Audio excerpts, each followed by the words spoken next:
Our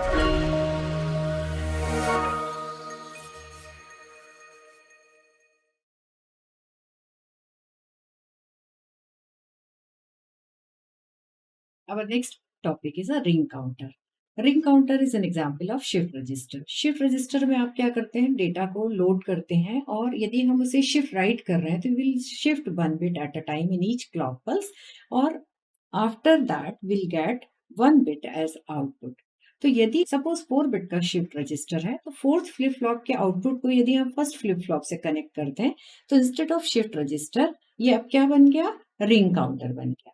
तो ring counter में जितने आपकी कितनी स्टेट होंगी, जितने फ्लिप फ्लॉप है. सपोज 4 बिट का शिफ्ट रजिस्टर है, उसमें 4 फ्लिप फ्लॉप यूज हुए हैं, उसको हम रिंग काउंटर की तरह यूज कर रहे हैं. तो रिंग काउंटर में नंबर स्टेट कितनी होगी, जितने आपके फ्लिप फ्लॉप है. या we can say if you want to design a 4 bit ring counter तो आपको 4 फ्लिप फ्लॉप यूज करने की जरूरत है. ये एक डायग्राम देखिए, this is a ring counter. तो इसमें हमने क्या लिया हुआ है, 4 बिट का रिंग काउंटर है. 4 बिट का रिंग काउंटर है तो 4 फ्लिप फ्लॉप है. They are numbered as FF0, FF1, FF2, FF3. As I told you कि यदि हमें इसे रिंग काउंटर की तरह बिहेव कराना है, शिफ्ट रजिस्टर की डिजाइन भी ऐसे ही होती है. पर इसमें हमने सबसे लास्ट फ्लिप फ्लॉप FF3 का जो आउटपुट Q3 है उसको हमने कहाँ कनेक्ट कर दिया, D0 से. Right. So this will work like a ring. Apart from this इसमें और जो सिग्नल हमने यूज किए, clear signal, signal, clock is common. Right. चारों फ्लिप फ्लॉप का जो क्लॉक है वो सिंक्रोनाइज्ड है और एक क्लॉक पल्स से ड्रिवन है. One more signal which I used is ORI. ORI जो है it is used for PR. लो है, देखिए PR पे क्या है, लो है और क्लॉक भी लो है. जो आप सर्कल जब हम बना देते हैं, एक सर्कल मार्क करते हैं, that shows it is low enabled. Okay. या क्लॉक मतलब नेगेटिव एज ट्रिगर पे इस पे वैल्यूज इनपुट हो. तो ORI पे हमने 0 किया यदि तो PR क्या हो गया, 1. राइट. तो ये वैल्यू कहाँ लोड हो जाएगी, फर्स्ट फ्लिप फ्लॉप में लोड हो जाएगी. लेकिन यही signal for rest of the 3 flip flop is serving as a clear signal.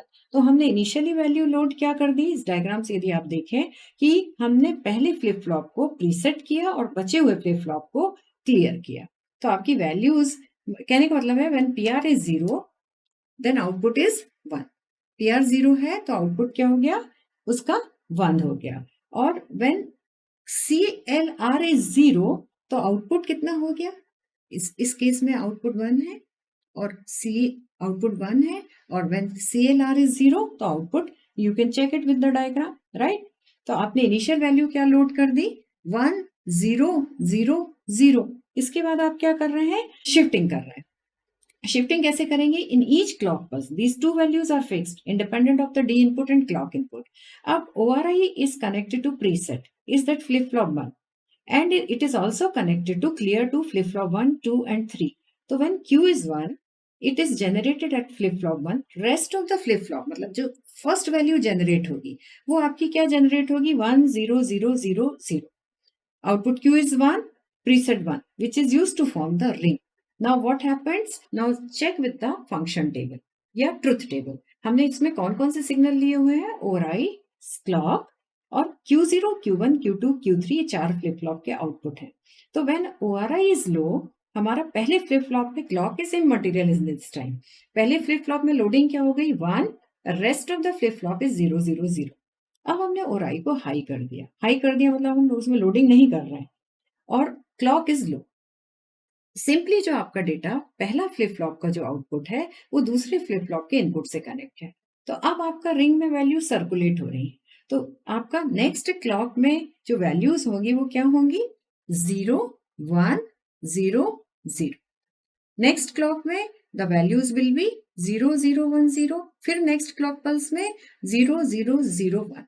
So it is like the values are shifting one by one. So these are the 4 states of this ring counter. और आपका ये एक ring की तरह काम कर रहा है. ठीक है. तो ये जो काउंटर्स होते हैं, यदि हम इसे क्लासिफाई करना चाहें तो ring counter is of 2 types. एक होता है straight ring counter. Straight ring counter में हम क्या करते हैं, it is also called one hot counter. जो अभी हमने डिस्क्राइब किया, it is nothing but it is a straight ring counter. इसमें लास्ट फ्लिप फ्लॉप के इनपुट को हमने फर्स्ट फ्लिप फ्लॉप के इनपुट से कनेक्ट कर दिया. और ये जो 1 बिट है, it is keep on circulating from first to second, second to third, third to fourth and then again to 1. and that's why it is called straight ring counter. जो आपका twisted ring counter होता है, another counter straight ring counter, another counter name is twisted ring counter. तो twisted ring counter is also known as Johnson counter. और इस case में हम क्या करते हैं, instead of connecting, we connect the complement of the last output to the first output and circulate the stream of ones followed by 0 around the ring. तो इस case में देखिए कहाँ फर्क आया, हमारा जो कॉम्प्लीमेंटेड आउटपुट है it is connected to the very first flip flop. तो इसमें आपका जो होगा ट्विस्टेड रिंग में इंस्टेड ऑफ गेटिंग, अब आपका सर्कुलेशन किसका होगा, 1 का सर्कुलेशन होगा, 1 1 1, और टोटल नंबर ऑफ स्टेट्स कितनी हो जाएंगी आपकी 2 into 2 cross number of flip flops. यदि आपका 4 फ्लिप फ्लॉप है तो नंबर ऑफ स्टेट्स कितनी हो गई, 8 स्टेट्स हो. So this is all about ring counter as well as Johnson counter. यदि हम ध्यान से देखें कि काउंटर का यूज क्या है, तो आपने जो काउंटर पढ़े हैं they are use to count a particular sequence. एक कोई इवेंट कितनी बार हो रही है तो आप उसको काउंट करने के लिए यूज कर सकते हैं. देन काउंटर से काउंट के अलावा कोई जरूरी नहीं है कि हम काउंटर में एक पर्टिकुलर सीक्वेंस ही जनरेट करें. वी कैन ऑल्सो, जैसे आपने मॉड 6 कहा, तो मॉड 6 में आप कह रहे हैं we are able to generate the 6 sequence. हम कोई रैंडम सीक्वेंस भी जनरेट करना चाहें, सपोज हम चाह रहे हैं 0, उसके बाद 1, उसके बाद 3, then 2 and something else, they can also be design using the flip flop. So these counter can also work as a frequency divider. They are used in the sequential circuit. They can be work as a in the BCD form. So the main properties of counter is they are provide the timing, sequencing as well as counting. So this is all about of this topic. In the next class, we'll study about the shift register.